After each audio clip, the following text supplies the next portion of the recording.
গীতার সারাংশটা কি জানেন? শুনে নিন। যা হয়েছে তা ভালোই হয়েছে, যা হচ্ছে তা ভালোই হচ্ছে, যা হবে তা ভালোই হবে। কি হারিয়ে হারিয়ে তোমাদের কাঁদছো?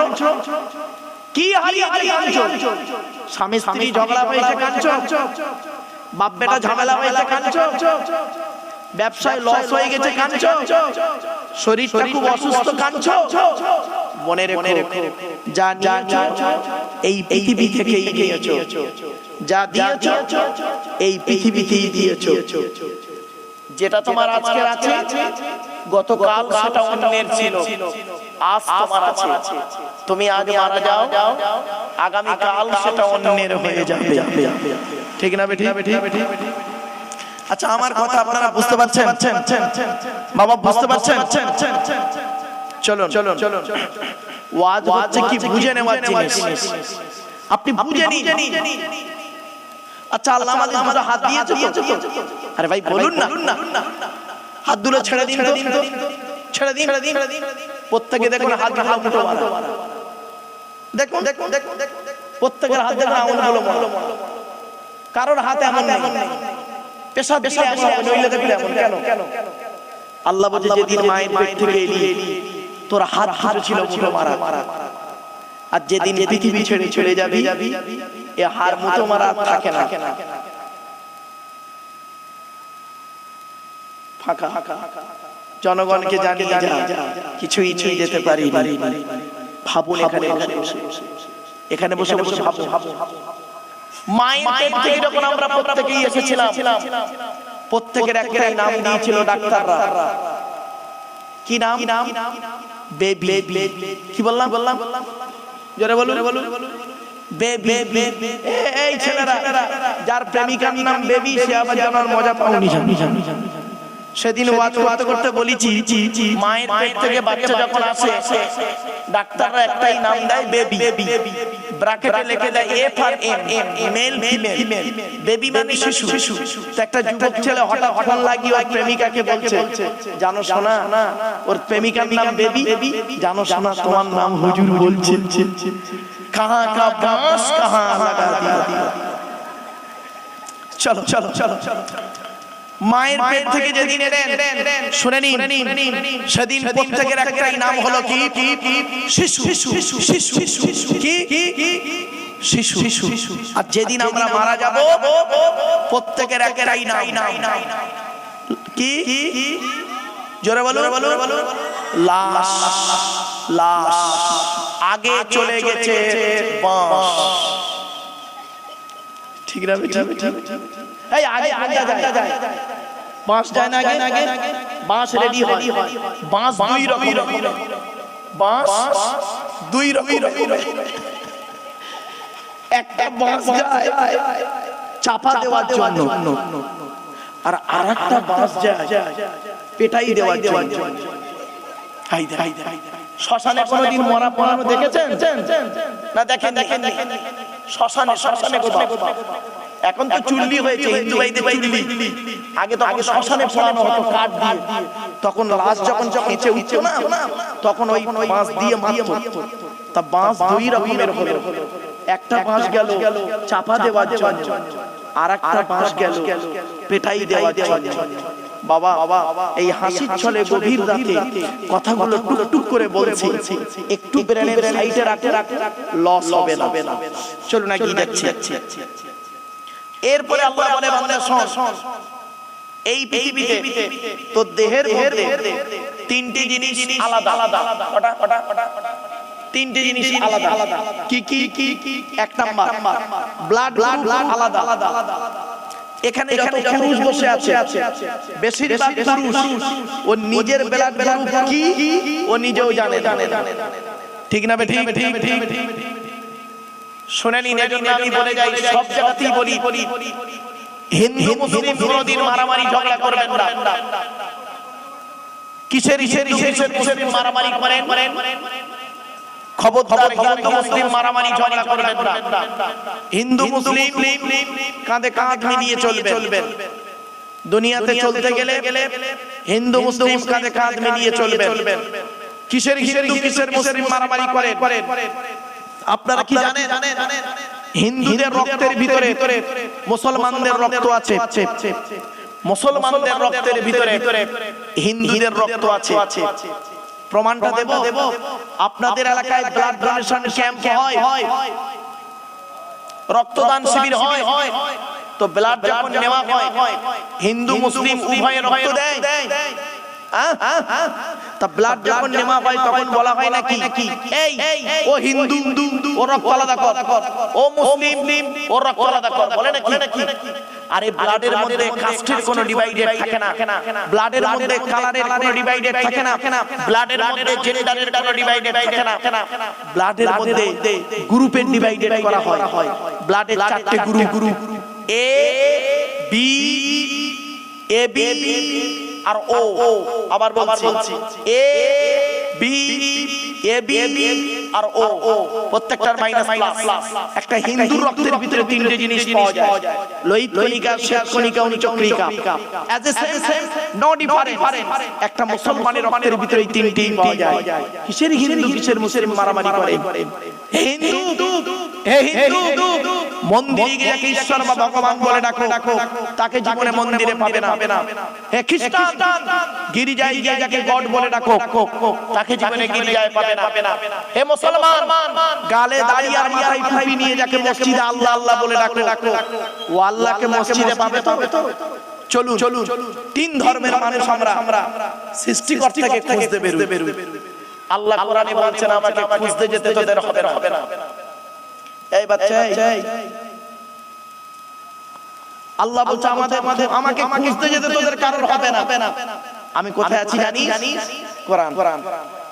কোরআন বলছে ওয়ালাকাদ খালাকনাল ইনসানা ওয়া না'লামু মা তুওয়াসবিসু বিহি নাফসুহু ওয়া নাহনু আকরাবু ইলাইহি মিন হাবলিল ওয়ারিদ। 26 নম্বর পারার 18 নম্বর পৃষ্ঠার প্রথম নাম্বার লাইন, সূরার নাম সূরা কাফের 16 নম্বর আয়াত।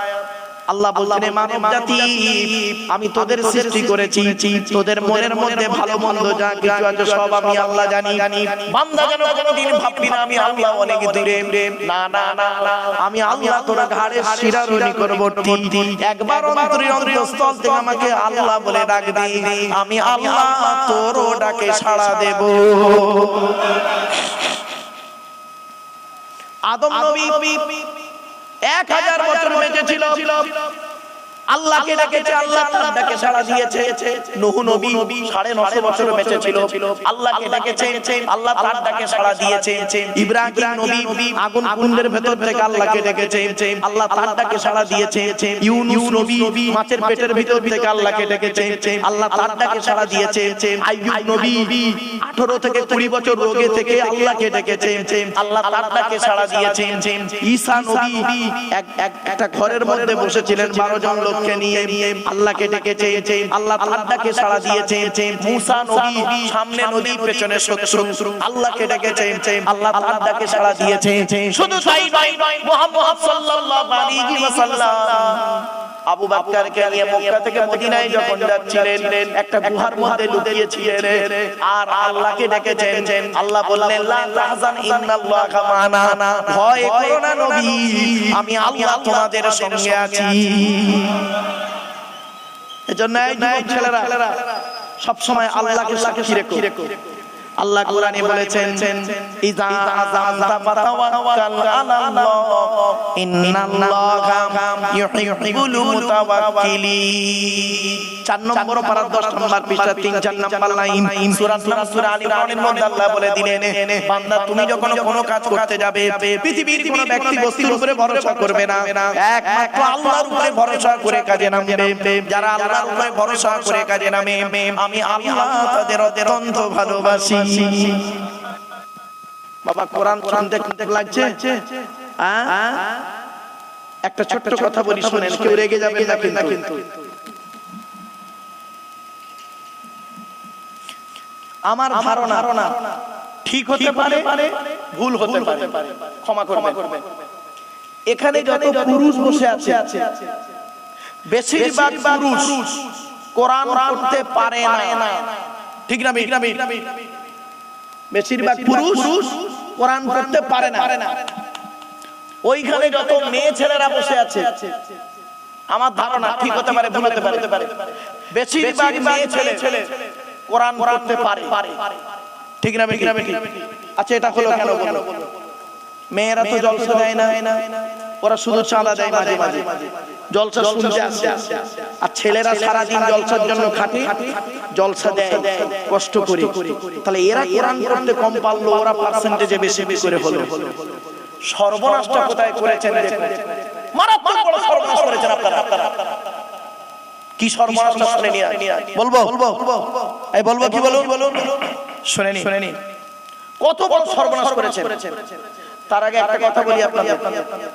আচ্ছা বাবা, এখন আপনাদের এলাকায় বিয়ে শাদী যা হচ্ছে, বিয়ে দেখাশোনা করে হচ্ছে না মাল সব অনলাইনে আসছে? অনলাইন মানে এখন বেশিরভাগ অনলাইন। এরা পালাচ্ছে কেন? এই দোস্ত, এই তুই আসবি না যাচ্ছি জনমের মতো? চলো আসেন। সর্বনাশটা কোথায় করেছেন দেখুন। তো দেখাশোনা যারা গিয়েছেন এই হাওড়া জেলায় ওই বিয়ের আগে কি বলে পাঁচুনি? আরে ভাই বলুন না, পাঁচুনি করতে গিয়ে যে টাকা খরচা করে মেয়ের বাপ, ওই টাকায় একটা গরিবের মেয়ের বিয়ে হয়ে যাবে। ঠিক না? ঠিক বাস্তব কথা বলছি। আপনারা কত বড় সর্বনাশ করেছেন দেখুন।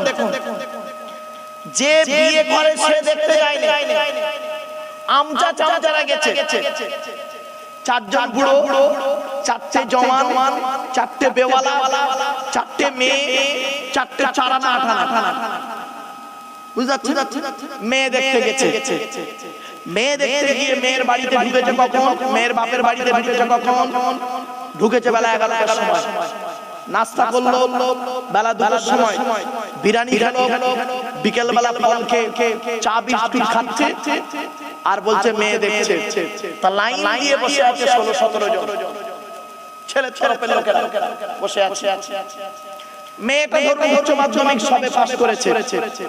মেয়ে আসছে, উচ্চ মাধ্যমিক পাস করা মেয়ে আসছে, জীবনের প্রথম ইন্টারভিউ দিতে আসছে। মেয়েটা আসার পরে এসে প্রথম মেয়েটা কি বলে? আসসালামু আলাইকুম, সালাম। যারা বসে আছে ওরা বলল ওয়া আলাইকুম সালাম। ওদের মধ্যে একটা পাকা দাড়ির বুড়ো মাঝে মাঝে আড়ে দেখছে আর মনে মনে বলছে, আমার বুড়িটা তো কালো হলো কি করে?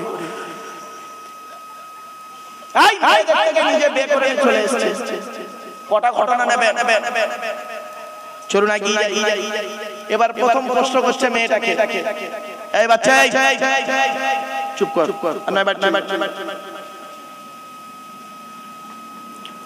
প্রথম মেয়েকে কি প্রশ্ন করেছেন আপনারা বলো? থাক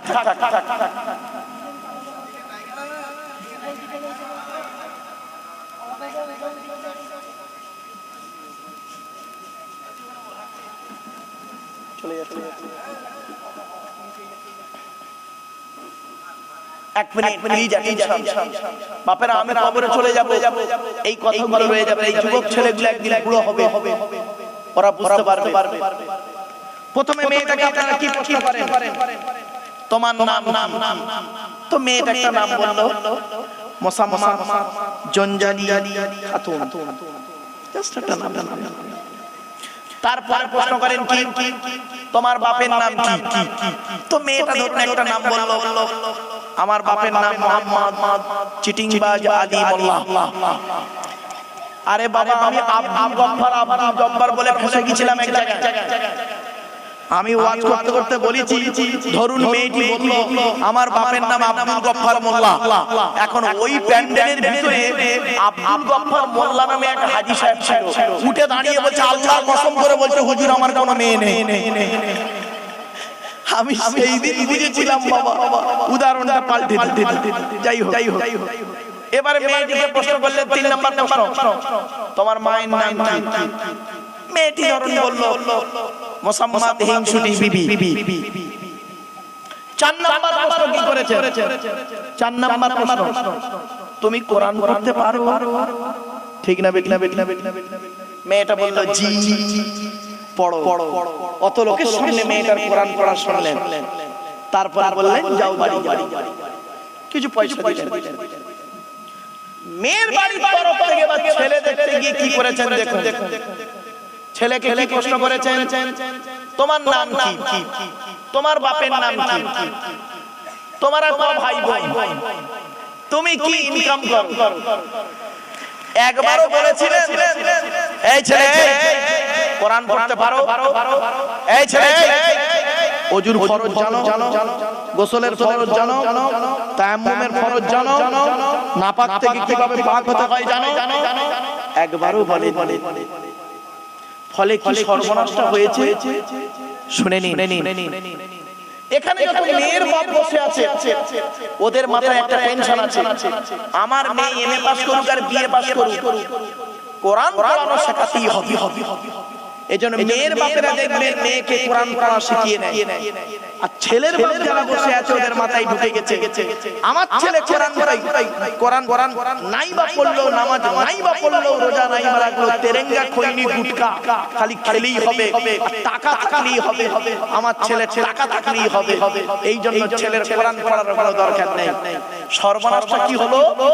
বিয়ে হয়ে গেল, বিয়ে হয়ে যাওয়ার পরে 40 বছর পরে বুড়ি, 40 বছর পরে বুড়ির বয়স 60 বছর, 20 বছর বয়সে মেয়েটার বিয়ে হয়েছে। বিয়ের 40 বছর পরে 60 বছরের বুড়িটা কোরআন পড়ে, আর 70 বছরের বুড়ো কোরআন পড়তে পারে না, চায়ের দোকানে গিয়ে লোকের গোঁজা মারে। ঠিক না বেটি? বাস্তব কথা বলে গেল। কোরআনে আছে নামাজের কথা 82 জায়গায় বিভিন্ন অ্যাঙ্গেলে। কত জায়গায়? 82 জায়গায় নামাজের কথা আছে বিভিন্ন অ্যাঙ্গেলে। আর কোরআনে আছে 93 জায়গায় লেখা আছে লেখাপড়ার কথা। তো কোন সংখ্যাটা বেশি বলুন দেখি? 82 না 93? তাহলে লেখাপড়ায় পিছিয়ে কেন লেখাপড়ায় পিছিয়ে? অনুরোধ করে বলে যাচ্ছি, ছেলেদেরকে যেমন মাধ্যমিক, উচ্চ মাধ্যমিক, বিএ পাস, এমএ পাস, আলেম, হাফেজ, মাস্টার, ডাক্তার, ইঞ্জিনিয়ার, প্রফেসর করাচ্ছেন, সাথে সাথে মেয়েদেরকেও মাধ্যমিক, উচ্চ মাধ্যমিক, বিএ পাস, এমএ পাস, আলেম, হাফেজ, মাস্টার, ডাক্তার, ইঞ্জিনিয়ার, প্রফেসর করাবেন। কারণ কি জানেন? ইংরেজিতে একটা কথা আছে, one mother is equal to 100 teacher। একটা মা হলো 100 জন শিক্ষকের সমতুল্য। একজন পুরুষ যদি শিক্ষিত হয় ও কেবল নিজেই শিক্ষিত হয়, একজন নারী যদি শিক্ষিত হয় গোটা পরিবারটা শিক্ষিত হয়। কিছু বুঝতে পারছেন আমার ওয়াজ? বাড়ি থেকে ভাববেন। চলুন এগিয়ে যাচ্ছি। এজন্য আমি মা বোনদের বলছি, বাবাজি যুবক ভাইদেরকে বলে যাচ্ছি, একটা টেস্ট পরীক্ষা আপনাদের নেবে এখনি। একটা টেস্ট পরীক্ষা নেব আপনাদের, ইমানের টেস্ট পরীক্ষা নেব। রাগ করবেন না কেউ, তবে কখন নেব বলবো না। চলো 2-5 মিনিটের মধ্যেই হবে পরীক্ষা। দেখবো কে ফেল করে আর পাস করে, এখানেই বোঝা যাবে। এজন্য আপনাদেরকে বলি, ভরসাটা আল্লাহর উপরে রাখুন। খেতে গেলে আল্লাহর নাম, শুতে গেলে আল্লাহর নাম, আল্লাহকে সঙ্গে রাখুন। কোনদিন মনে মনে বলবেন না আমি একটি মাত্র ছেলে, আমার কেউ নেই। কোনদিন বলবেন না। আল্লাহ বলতো কেউ নেই মানে আমি আল্লাহ আছি তোর। ওহু আইনা মা কুনতু, বান্দা তুই যেখানেই যাবি আমি আল্লাহ তোর সঙ্গে আছি। জোরে বলুন সুবহানাল্লাহ।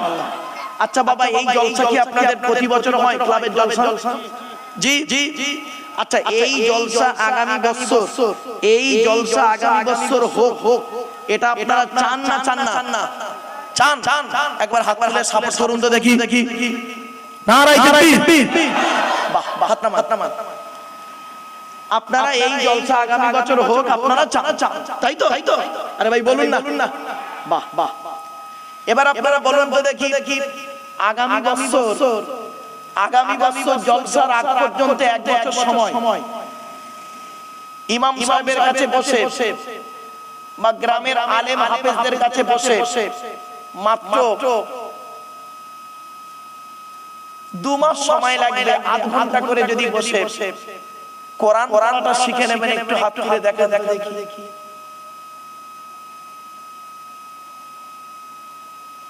হাওড়া জেলা তোমাদের ঈমান, এই তোমাদের ঈমান।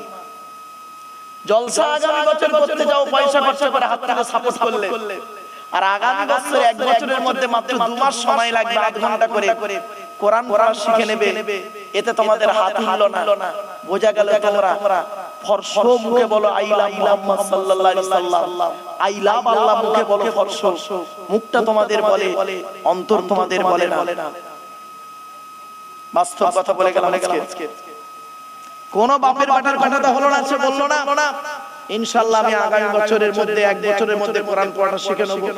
তার মানে তোমরা শুনতে ভালোবাসো, শিখতে ভালোবাসো না। হাজি বিরিয়ানি লেখা আছে বাজারে, বিরিয়ানির দোকানের সামনে লেখা আছে হাজি বিরিয়ানি, সামনে একটা লাল কাপড় জড়ানো হাঁড়ি জড়ানো আছে, বিরিয়ানি সেন্ট পাচ্ছেন, ওইটা বেশি আনন্দ না হোটেলের ভেতরে ঢুকে 1 প্লেট বিরিয়ানি কিনে খাওয়াটা আনন্দ? বাহ বাহ, এটা কত সহজে বুঝে ফেললেন, সহজে বুঝে ফেললেন। এই হাওড়া জেলার মানুষ, আমি আব্দুল্লাহ গিল মারুফ এখানে বসে বসে গভীর রাতে তাহাজ্জুদের সময় কোরআনের আয়াত পড়ে মানে করছি এইটা বেশি আনন্দ না আপনি নিজে কোরআন পড়তে পারলে আনন্দ? তাহলে কেন আমি বলেছিলাম না একটা ঈমানের পরীক্ষা নেব, টেস্ট পরীক্ষা নেব বলেছিলাম, মনে আছে? অনুরোধ করে বলে যাচ্ছি কোরআন পড়ুন। এই কোরআনকে নিয়ে গবেষণা করছে কারা? America, London. কি নেবেন কোরআন থেকে বলুন? ভৌত বিজ্ঞান নেবেন, কোরআনে আছে। জীবন বিজ্ঞান নেবেন, কোরআনে আছে। জিওগ্রাফি নেবেন, কোরআনে আছে। আর্থ লাইফ, আফটার লাইফ, ইহকাল, পরকাল, সামাজিক জীবন, রাজনৈতিক জীবন, পারিবারিক জীবন, কি নেবেন কোরআনে সবই রয়েছে কোরআনের ভিতরে। এই কোরআন কি নিয়ে গবেষণা করছে কারা? America, London, France, Britain, Japan, Jordan, Germany ঠান্ডা করে বসে বসে কোরআন কি নিয়ে গবেষণা করছে। কারা করেছে? Humphry Davy, Michael Faraday, Einstein, Isaac Newton, doctor Maurice Bukhari, mister Cook, mister Jabiri, mister Campbell, Raja Rammohan Roy, Ishwarchandra Vidyasagar, Rabindranath Tagore, Acharya Jagadish Chandra Bose, Francis Drake, William শিপফুড, William Harvey, Thomas, George Bernard, এরা কোরআন কি নিয়ে গবেষণা করলো। আর আমরা কিছু মৌলবি, সকলে নয়, আমরা কিছু মৌলবি কোরআনটাকে নিয়ে কি করলাম? তেল পড়া, পানি পড়া, ওয়াজ করা, খতম পড়া, তাবিজ পড়া, ঘর বন্ধ করা, আর নিজেদের মধ্যে মারামারি করা। কিরকম মারামারি? গোল টুপি, লম্বা টুপি, চেরা জামা, ফাড়া জামা, তবলিগ, ফুরফুরা, বেরেলি, ওয়াহাবি, জামাত ইসলামী, আহলে হাদিস, বুকে হাত বাঁধা, নাভির নিচে হাত বাঁধা, জোরে আমিন বলা, আস্তে আমিন বলা, মোনাজাত যারা না করা। শুধু তাই নয়, 8 রাকাত তারাবি, 20 রাকাত তারাবি, 1 রাকাত বেতের, 3 রাকাত বেতের, এ ওর বলে কাফের, ওর বলে কাফের। ঠিক না বেটি? বাড়ি থেকে ভাববেন আমার ওয়াজ। জ্ঞানী বুদ্ধিজীবী মানুষ আপনারা, বাপেরা, চোখ দুটো বন্ধ হয়ে গেলে ওই মাঠে আপনাদের সঙ্গে দেখা হবে। কোন মাঠে? জোরে বলুন। কোরআন বলছে কোন মাঠে? ইয়াউমা ইয়াজমাউকুম লিয়াউমিল জামঈ যালিকা ইয়াউমুত তাগাবুন। 28 নম্বর পারা 16 নম্বর পৃষ্ঠার 1ম নম্বর লাইন, সূরার নাম সূরা তাগাবুনের 9 নম্বর আয়াত। সেই মাঠে দেখা হবে হার জিতের মাঠ। কোন মাঠের পরিচয় দেব আপনাদের, শুনে নিন। ইয়া আইয়ুহান নাসুত্তাকু রাব্বাকুম ওয়াখশাউ ইয়াওমাল লা ইয়াজজি ওয়ালিদুন আও ওয়ালাদিহি। 21 নম্বর পারা 13 নম্বর পৃষ্ঠার 11 নম্বর লাইন, সূরার নাম সূরা লোকমানের 33 নম্বর আয়াত। সেই মাঠে দেখা হবে যেদিন বাপ ছেলের কোনো উপকার করতে পারবে না, ছেলে তার বাপের কোনো উপকার করতে পারবে না। কোন মাঠে দেখা হবে? ইয়াউমা ইয়াফিরুল মারউ মিন আখিহি ওয়া উম্মিহি ওয়া আবিহি। সেই মাঠে দেখা হবে স্বামী তার স্ত্রীর কোনো উপকার করতে পারবে না, ভাই বোনের কোনো উপকার করতে পারবে না, পিতা মাতার কোনো উপকার করতে পারবে না। সেই দিন নিজের নিয়ে ব্যস্ত থাকবে। আল্লাহ বলছেন সেই দিন একজনেরই কাজ লাগবে, বন্ধু বন্ধুর শত্রু হয়ে যাবে। কোরআনে আল্লাহ পাক বলেছেন আল্লাহ আকিল্লাহু ইয়াউমাইযিন বা'দুহুম লিবা'দিন আদুবুন ইল্লাল মুত্তাকিন। 25 নম্বর পারা 13 নম্বর পৃষ্ঠা 9 নম্বর লাইন সূরার নাম সূরা যুখরুফ। কিয়ামতের মাঠে বন্ধু বন্ধুর শত্রু হয়ে যাবে, তবে যারা আল্লাহর রাস্তায় ভালোবেসেছে, আল্লাহর রাস্তায় যারা ভালোবেসেছে, মুত্তাকি যারা, তাদের বন্ধুত্ব কাজে লাগবে। ভালোবাসা ভালোবাসা করে খুব চিৎকার করেন। এই যুবক ছেলেরা, ভালোবাসা শব্দের ফুল ফর্ম কি বলবো? এই যুবকেরা বলবো? শুনে রেখে দাও বাবা। আমার তখন এটা 2000 সালের ঘটনা। 2000 সালে বারুইপুরের বাড়িতে এমএ সেকেন্ড ইয়ারের ছেলে মেয়েদেরকে পড়াচ্ছি, পড়ানো কমপ্লিট। এবার ওরা বাড়ি যাবে। এমএ সেকেন্ড ইয়ার স্টুডেন্ট, মানে সব অ্যাডাল্ট ইউনিভার্সিটি স্টুডেন্ট। তা বর্ধমানের একটা মেয়ে, বর্ধমানের বাড়ি মেয়েটা, আমাকে বলছে স্যার একটা প্রশ্ন করবো আপনাকে এখন। তা আমি বললাম প্রশ্ন করবি, কর। কি প্রশ্ন বল? ছেলে মেয়ে সবাই আছে। মেয়েটা বলছে স্যার কিছু মনে করবেন না। বললাম না, a teacher is a real friend of student. একজন টিচার হলো ছাত্র ছাত্রীর প্রকৃত বন্ধু। বল কি বলবি বল। মেয়েটি বলছে স্যার ভিআইপি মানে? আমি বললাম very important person. Sir BDO মানে? আমি বললাম ব্লক ডেভেলপমেন্ট অফিসার। তোর প্রবলেমটা কি বলতো? মেয়েটা এবার বলছে স্যার ভালোবাসা শব্দের ফুল ফর্মটা বলবেন? তো আমি বললাম ভালোবাসা শব্দের ফুল ফর্ম মানে? বলে কেন স্যার? ভয়াকার, ল, পয়াকার, দন্তেশ্ব একার, ভা লো বা সা, এই 4টে অক্ষরের ফুল ফর্মটা বলবেন স্যার। তোরা লিখবি নাকি? ছেলে মেয়েরা খুব এগ্রি। হ্যাঁ স্যার লিখবো। এখন আমি মনে মনে করছি ঘোড়ার ডিম, আমি তো আদৌ জানি না কি বলবো। স্বাভাবিক। তা আমি চিন্তা করলাম কিছু তো একটা বলতে হবে বানিয়ে বুনিয়ে, না বললে এরা বলবে স্যার শুধু ইংরেজি আর আরবি পড়াতে পারে, এর কোনো জ্ঞান গম্যই নেই। একে দাড়িওয়ালা টুপিওয়ালা, মানে তোরা লিখবি না কি? বলছে হ্যাঁ স্যার। এখন কি করব? মান সম্মানের ব্যাপার। তা আমি একটা বানিয়ে বুনিয়ে ওই ভালোবাসা শব্দটা লিখেছি। দেখুন তো হয় কি, ভয়াকার দিয়ে ভালো মন্দ না বুঝে, ল থেকে লজ্জা শরমের মাথা খেয়ে, ভয়াকারে বাবা মাকে না যাইতে, দন্তেশ্ব একারে সাগরে দিলাম ঝাঁপ। এই ব্যাখ্যাটা হয়েছে বুড়োটা হাত তুলে দেখাচ্ছে কে বলে সোথা নাকি ঘুমোয়? চলো এসো। এজন্য অনুরোধ করে বলছি, বাস্তব কথা বললাম। কোরআন থেকে এতক্ষণ আমরা আলোচনা করছি আল্লাহ বলছে বান্দা শোন, পৃথিবীতে তুই ভালোবাসবি কাকে? সর্বপ্রথম ভালোবাসবি আমি রব আমাকে। আল্লাহ বলছে আমাকে ভালোবাস। আমার থেকে কেউ তোকে ভালোবাসে না। তোর মা তোর ভালোবাসে না রে, তোর বাপ তোর ভালোবাসে না, তোর বাপ মা ভাই বোন দাদা দাদি প্রেমিক প্রেমিকা স্ত্রী তোর আপন নয়। একমাত্র আমি আল্লাহই তোর আপন। তুই আমাকে ভালোবাস, সারা পৃথিবী তোর পাগল বানিয়ে দেবো। আর তুই আমার ভালোবাসবি না, সারা পৃথিবীর ভালোবাসা পাওয়ার জন্য তোকে পাগলের মতো ছুটতে হবে। ঠিক না? আল্লাহ বলে তুই আমার ভালোবাস, আমার নবীর ভালোবাস, দেখবি সারা পৃথিবী তোর ভালোবাসবে। আর তুই আল্লাহ নবীর ভালোবাসবি না, সারা পৃথিবীর কাছে ভালোবাসা নিয়ে তোকে ভিক্ষা চাইতে হবে। মাল্লাহুল মাওলা ফালাহুল কুল, যে ব্যক্তি আল্লাহর হয় আল্লাহ তার হয়ে যায়। জোরে বলো। আমার বাপেরা, আমি আপনাদের অনুরোধ করে বলে যাচ্ছি, কবরে শুতে হবে, কবরে কাউকে ছাড়বে না। মনে আছে কবর 4টে কথা বলে, মনে পড়ছে না? ভুলে গেছে? 1 নাম্বার কবর বলেছিল কি? আমি দরজা জানালা ছাড়া ঘর। 2 নাম্বার কবর বলেছিল আমি সাপ বিছে পোকামাকড়ের ঘর। 3 নাম্বার কবর বলেছিল আমি কবর কাউকে চিনি না। কে? নারী পুরুষ, পীর সাহেব মলি সাহেব মুফতি সাহেব বক্তা সাহেব, কোন সাহেবকে আমি চিনি না। 4 নাম্বার কবর বলে আমি কবর। আমার উপরে লাইটিং করতে গেলে, খুশবু করতে গেলে টাকার প্রয়োজন হয়। আমার ভিতরে লাইটিং করতে গেলে নেক আমলের প্রয়োজন হয়। আমার বাপেরা, পৃথিবীতে যে কদিন বাঁচবেন, মানুষের উপকার করতে না পারলে কোনোদিন ক্ষতি করতে যাবেন না। উপকার করতে না পারলে ক্ষতি করতে যাবেন না, এটা মাথায় রাখবেন। আল্লাহ ছাড় দেয়, ছেড়ে দেয় না, ছেড়ে দেয় না। কবরে আপনাকে আমাকে শুতে হবে। এই যুবক, তুমি জানো না মৃত্যু কবে আসবে? কত ছেলে তো অ্যাক্সিডেন্টে মরে গেল মুহূর্তের মধ্যে। আল্লাহ পাক কোরআনে বলেছেন পাঁচটা জিনিস কারোর বলার ক্ষমতা নেই।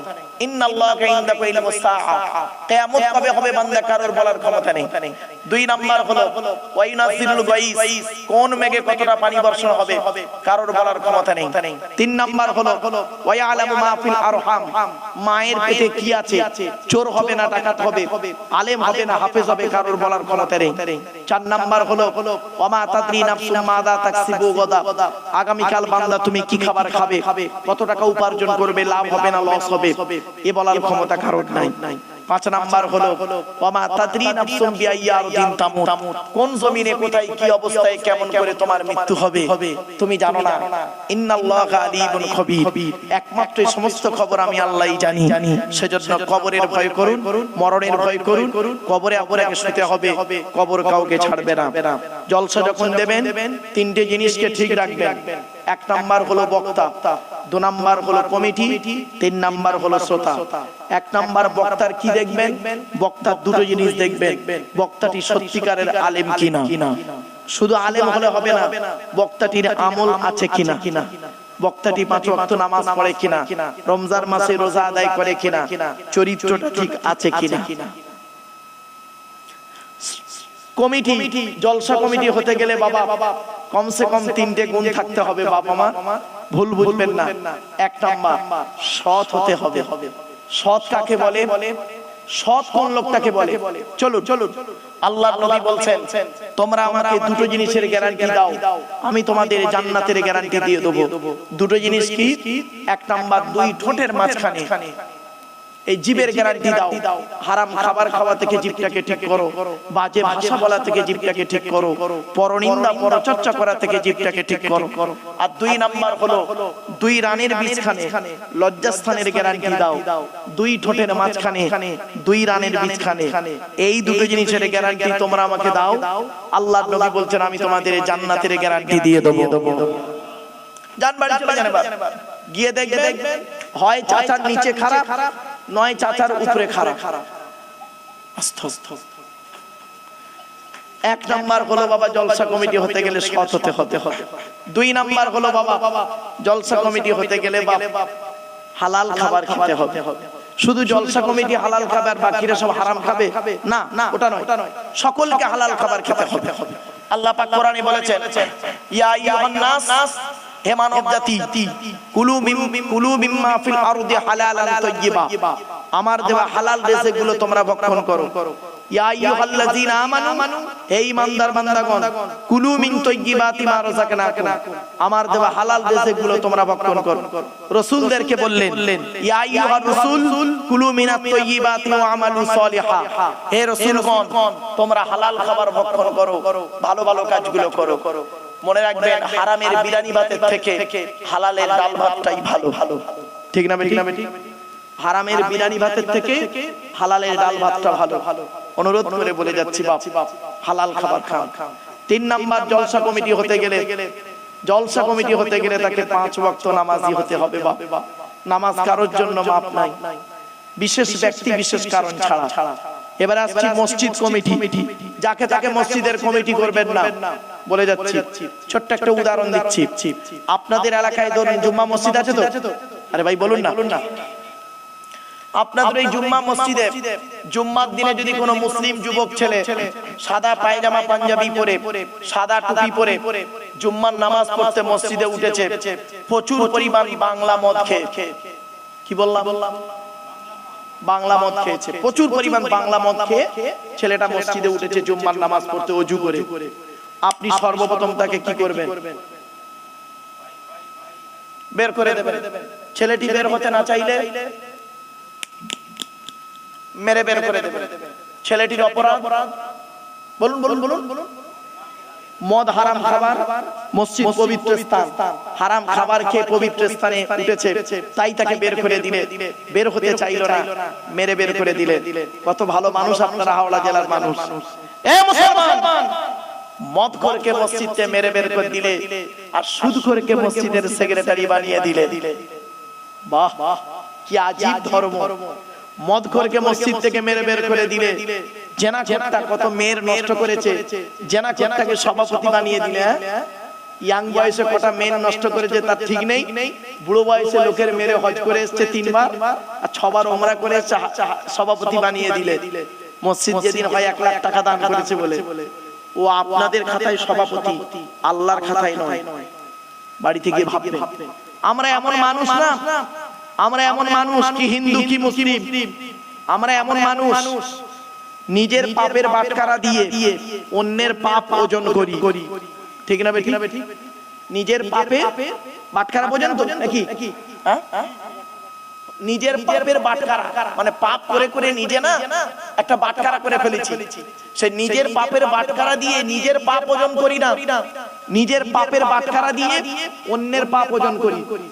আমরা এমন মানুষ না, মদলা এই দুধওয়ালা লোকের বাড়ি বাড়ি যায়, দুধ কিনে কেউ খেতে চায় না, মদলা দোকান দিয়ে বসে আছে, মানে সেখানে গিয়ে মোটরসাইকেলে তেল পুড়িয়ে মদ কিনে খেয়ে মারামারি করে হাজি সাহেবের বেটা রমজান মাসে লকাবে চুম মেরে বসে আছে। দুধওয়ালা কোথায় গিয়েছিল? ওর বাড়ি বাড়ি গিয়েছিল। আমরা এমন মানুষ না, আমরা দুধওয়ালাকে বলি এই দুধে পানি দিসনি তো, আর মদে পানি ঢেলে খাই।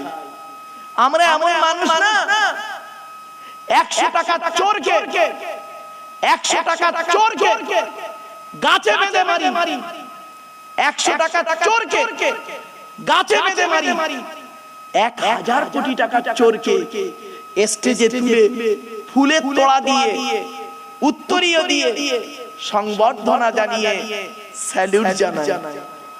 ঠিক না বেঠিক? আমরা এমন মানুষ না, আমরা এমন মানুষ চালনি বোঝেন? চালনি, ওই আটা চালে কি বলেন? চালনির পিছনে ছিদ্র কটা? অগণিত। আর সূচের পিছনে ছিদ্র কটা? একটা। তো চালনি একদিন সূচকে বলছে, চালনি একদিন সূচকে বলছে তোর পিছনে ছিদ্র কেন রে? তা সূচ কি উত্তর দেবে? আমার তো একটা, তোর হাজার হাজার। বাবা বাড়িতে গিয়ে এই কথাগুলো মূল্যায়ন করবেন। তাহাজ্জুদের সময় গভীর রাতে কথাগুলো বলে গেলাম আপনাদের। সাময়িক শুনতে একটু খারাপ লাগবে, কিন্তু অতি বাস্তব কথা বলে গেলাম। আল্লাহ কোরআনে বলছেন, শোনেন, আমি জানি বাবা বয়সটা আমার কম হয়নি, 1994 সাল থেকে ওয়াজ করছি, আজ নয় বাবা, 94 সাল থেকে 2025 31টা বছর আমার জলসার অভিজ্ঞতাকে সামনে রেখে বলছি। কিসের অহংকার? আল্লাহ কোরআনে বললেন, ওয়ালা তুসাইর খাদ্দাকা লিন-নাসি ওয়ালা তামশি ফিল আরদি মারহা ইন্নাল্লাহা লা ইউহিব্বু কুল্লা মুখতালিন ফাকুর। পারা নাম্বার 21 পৃষ্ঠা নাম্বার 11 লাইন নাম্বার 14 সূরার নাম সূরা লোকমান আল কোরআন। আল্লাহ বলেন, এই পৃথিবীতে কোনোদিন অহংকার করে চলাফেরা করিস না, আমি আল্লাহ কোনোদিন কোনো অহংকারকারীকে ভালোবাসি না। এজন্য আপনাদেরকে আমি অনুরোধ করে বলছি, এই যুবক ছেলেরা, বাপেরা অহংকার করো না। বাপ কখন কোথায় কি চলে যাবে কেউ বুঝতে পারবে না। ছোট্ট একটা উদাহরণ দিচ্ছি। আজকে আপনারা এই প্লাস্টিকের চেয়ারের উপরে বসে আছেন, তাই তো? আরে ভাই কথা বলুন না। কালকে যদি মারা যান কোথায় যাবে? ওই প্লাস্টিকের নিচে যাবে, ওই চেয়ারের নিচে যাবে। সেটাই এখানে নয়, কবরস্থানে। তাহলে পার্থক্যটা কি দাঁড়ালো? উপর আর নিচে, এইটুকুই পার্থক্য। দেহতে আত্মা আছে, উপরে বসে আছে, আত্মা ছাড়া দেব মাটির তলায় ফেলে আসবে। যে ঘরটায় যাবে, ঘরটার নাম কি? কবর। কবর খুব ভয়ঙ্কর জিনিস। কবর চারটে কথা বলে, চারটে কথা বলে কবর। 1 নাম্বার কবর বলে, আমি কবর দরজা জানালা ছাড়া ঘর। আমার কাছে দরজাও নেই, জানালাও নেই। আজ বাড়ি যাবেন আপনারা, বাড়িতে গিয়ে দরজা জানালা বন্ধ করবেন, লাইট ফ্যান এসি বন্ধ করবেন। 24 ঘন্টা থেকে বুঝতে পারবেন কবর কি জিনিস। দুই নাম্বার কবর বলে আমি কবর সাপ বিছে পোকামাকড়ের ঘর, সাপ বিছে পোকামাকড়ের ঘর। বাবা আপনাদের এলাকায়, আপনাদের এই গ্রামে কোন মানুষ মারা গেলে আপনারা কি করেন? গোসল দিয়ে, কাফন পরিয়ে, জানাজা পড়িয়ে, মাটি দিয়ে চলে আসেন, ঠিক না বেটি? 20 দিন পর, কতদিন? 20 দিন পরে কোনদিন কবরটা একটু খুলে দেখেছেন মালটা কেমন আছে? দেখেছেন? একবার দেখবেন। 20 দিন পরে কবরের ধারে গিয়ে দুটো বাঁশ সরিয়ে, মাটি একটু সরিয়ে দেখবেন কেমন আছে, কি হয় দেখুন। এই যুবক ছেলেরা শুনে নাও, তোমরা ভালো করে শোনো। কবরে মাটি দিয়ে আসার পর 72 ঘন্টা পর, 72 ঘন্টার পর থেকে সর্বপ্রথম দেহের মধ্যে যে অঙ্গটা পচে, সেই অঙ্গটার নাম কি জানেন? না, কি বললাম? প্রত্যেকের নাকটা প্রথম পচে। শুনে নিন বাবা, আমি একজন ফরেনসিক ইনভেস্টিগেটিভ কুইজের সঙ্গে জড়িত। আমার গাড়ির সামনে একটা বোর্ড লাগানো আছে, দেখবেন ওয়ার্ল্ড হিউম্যান রাইটস কাউন্সিল, পিছনে নিচে লেখা আছে ন্যাশনাল প্রেসিডেন্ট। বিশ্ব মানবাধিকার পরিষদের ওয়ার্ল্ড হিউম্যান রাইটস কাউন্সিলের আমি একজন ন্যাশনাল প্রেসিডেন্ট দিল্লিতে।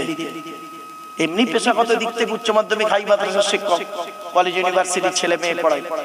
বাস্তবটাই তুলে ধরছি বাপ, একটু ধৈর্যের পরিচয় দিন, বোঝার চেষ্টা করুন। সর্বপ্রথম নাকটা পচে। এজন্য মানব দেহ যখন গরম হয়, শরীর যখন গরম হয়, সর্বপ্রথম কোন অঙ্গটা ঘামে? নাক প্রথম ঘামে।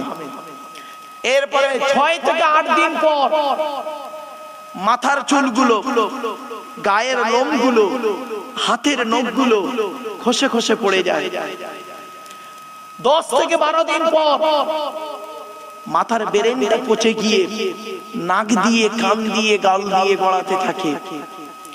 18 থেকে 20 দিন পর পেটটা ফেটে যায়, পোকায় তৈরি হয়। 2 মাস পর সমস্ত চামড়া মাংস পোকায় খেয়ে নেয়। 6 মাস পর হাড়গুলো আলাদা হয়। 1 বছর পর দেহের কয়েক কটা হাড় ছাড়া সব পোকায় খেয়ে নেয়। কোথায় গেল সুন্দর দেহ? মাটির দেহ মাটি হবে, পুড়ে হবে ছাই। এ দেহ পচা দেহ, গরব কিসের ভাই? এই যুবক ছেলেরা, তোমাদেরকে আমি অনুরোধ করে বলে যাচ্ছি বাপ, এই যুবক বয়সটা হলো মারাত্মক বয়স। যুবক, তোমার যৌবনের হিসাব নেওয়া হবে। জ্ঞানী, তোমার জ্ঞানের হিসাব নেওয়া হবে।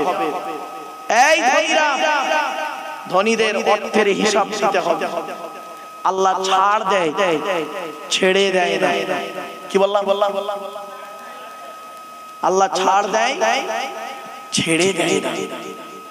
এই জীবন শুরু হয়েছে 150 টাকা। আমাদের সকলে এই জীবন শুরু হয়েছে 150 টাকায়। এই জীবন শেষ হবে 1500 টাকা। খুলে বলি, আচ্ছা যেদিন মায়ের পেট থেকে এসেছিলেন সেদিন সবথেকে দামি কাপড়টা কে কিনে দিয়েছিল? বাপ। তাই তো নাকি?